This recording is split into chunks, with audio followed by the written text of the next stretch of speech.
The digital broadcast की visa immigration के हवाले से मालूमात की सीरीज़ की ये दूसरी वीडियो है। इससे पहली वीडियो में हमने कवर किया था कि वो लोग जो फैमिली समेत कनाडा जाना चाहते हैं उनके लिए क्या तरीक़ाकार है, वो लोग जो हुनरमंद हैं वो लोग कनाडा कैसे जा सकते हैं कम से कम वक्त में। इस हवाले से मालूमात हमने आपको फराहम की थी। आज की इस वीडियो में हम आपको बताएंगे वो लोग जो कम तालीमी याफ्ता हैं या जिनके पास तालीम नहीं है या जो चाहते हैं कि हम जल्दी कनाडा चले जाएं, वो किस तरह कनाडा जा सकते हैं। इस हवाले से मुख्तलिफ जो पाथवेज़ हैं वो आज की वीडियो में हम कवर करेंगे। कनाडा जाने का जो सबसे शॉर्टकट तरीका है वो कोई भी उसको इख्तियार कर सकता है, वो है कनाडा का विजिटर्स वीज़ा। इसमें बहुत सारे लोग सबसे पहले ये कहेंगे जी वीज़ा तो मिलता ही नहीं है। इस सवाल का जवाब मैं इसी वीडियो के दौरान दूंगा, तो आप ये वीडियो पूरी देखिए और ध्यान से सुनिए। अगर ऐसा ही होता तो आज कनाडा में पाकिस्तानी या इंडियंस नहीं होते। तो आखिर ये वजह क्या है, आपकी इस कन्फ्यूजन का इस वीडियो में जवाब मौजूद है, तो वीडियो ज़रूर देखिए। देखें, कनाडा विजिटर्स वीज़ा देता है लेकिन कम लोगों को देता है। अब उसके तरीक़ाकार क्या हो सकते हैं, आप अपनी पॉसिबिलिटी कैसे बढ़ा सकते हैं, आइए जानते हैं। कनाडा का विजिटर्स वीज़ा आप अगर अप्लाई करना चाहते हैं तो आपके पास कोई वैलिड ग्राउंड होना चाहिए। इसके लिए आप जितने दिन का विज़िट करना चाहते हैं आपके पास उतने फ़ंड्स अवेलेबल होने चाहिए, उनका आपके पास प्रूफ होना चाहिए। कम से कम 6 माह का आपके पास बैंक स्टेटमेंट होना चाहिए। अच्छा, ऐसा नहीं है कि कनाडा जाने में अगर आपके 15 लाख रुपए लगने तो 15 ही लाख आपके अकाउंट में हो। अगर ऐसा होगा तो इसका मतलब है कि आप टेक्निकली फाइनेंशियली वीक हैं। ये अलग बात है कि आपने अप्लाई किया या किसी ने अप्लाई किया, इसके बावजूद उसका वीज़ा लग गया, तो ये रेयर होता है।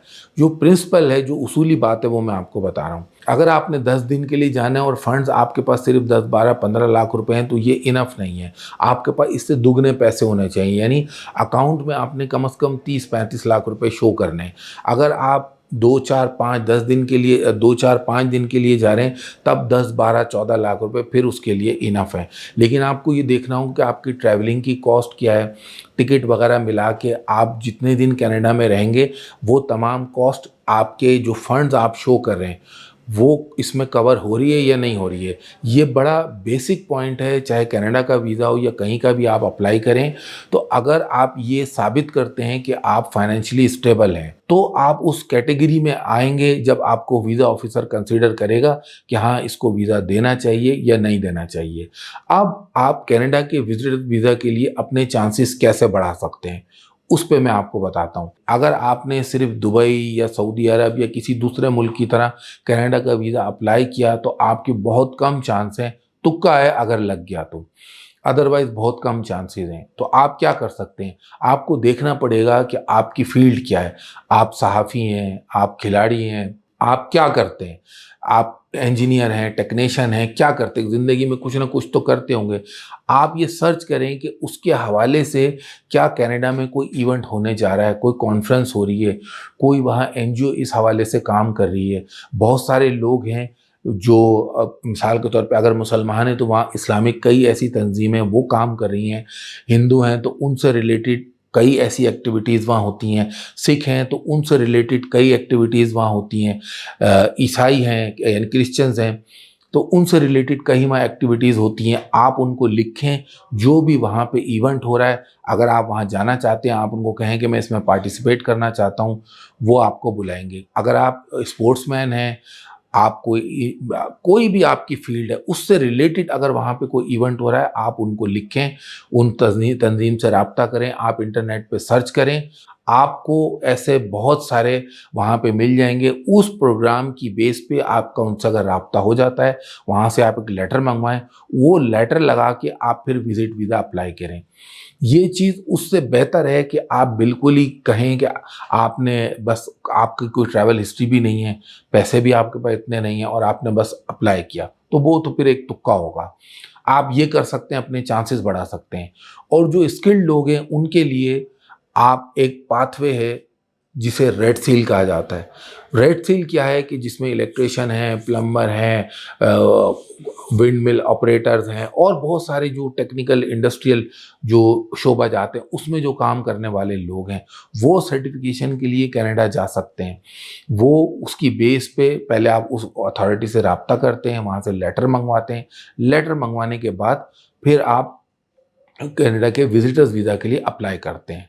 अब जो लोगों का ये अमूमन सवाल होता है कि जी इस तरह वीज़ा तो लगता नहीं है या बहुत कम लोगों का लगता है, तो जी बिल्कुल आप देखें कि पाकिस्तान की आबादी है 25 करोड़, इंडिया की तो बहुत ही ज़्यादा है, बांग्लादेश की भी बहुत ज़्यादा आबादी है। तो इन ममालिक से, इसमें श्रीलंका को भी शामिल कर लें, नेपाल को भी शामिल कर लें, तो इसमें से लाखों लोग हैं जो कनाडा जाना चाहते हैं।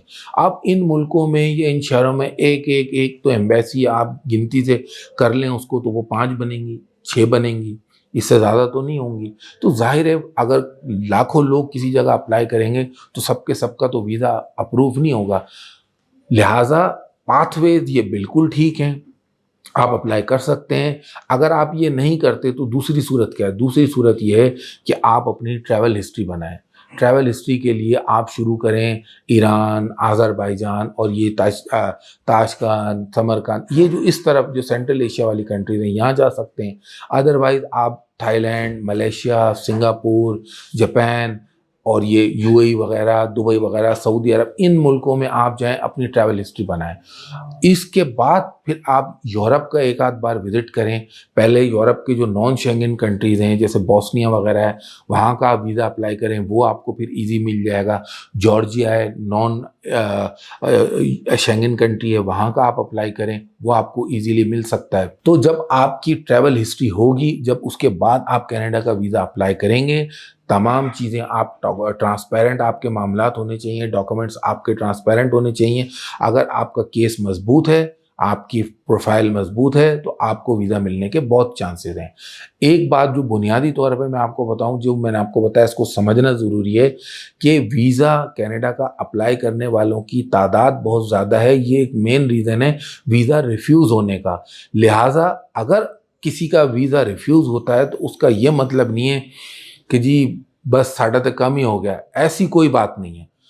आप वीज़ा रिफ्यूज़ होने से, चाहे वो कनाडा का हो, अमेरिका का हो, यूरोप का हो, ये कोई गुनाह नहीं है, इससे कुछ नहीं होता।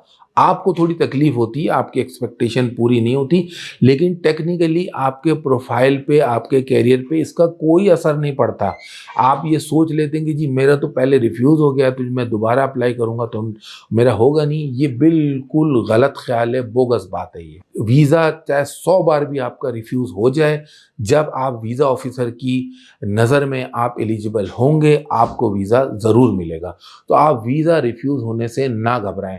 उम्मीद है आपने ये पूरी वीडियो देखी होगी।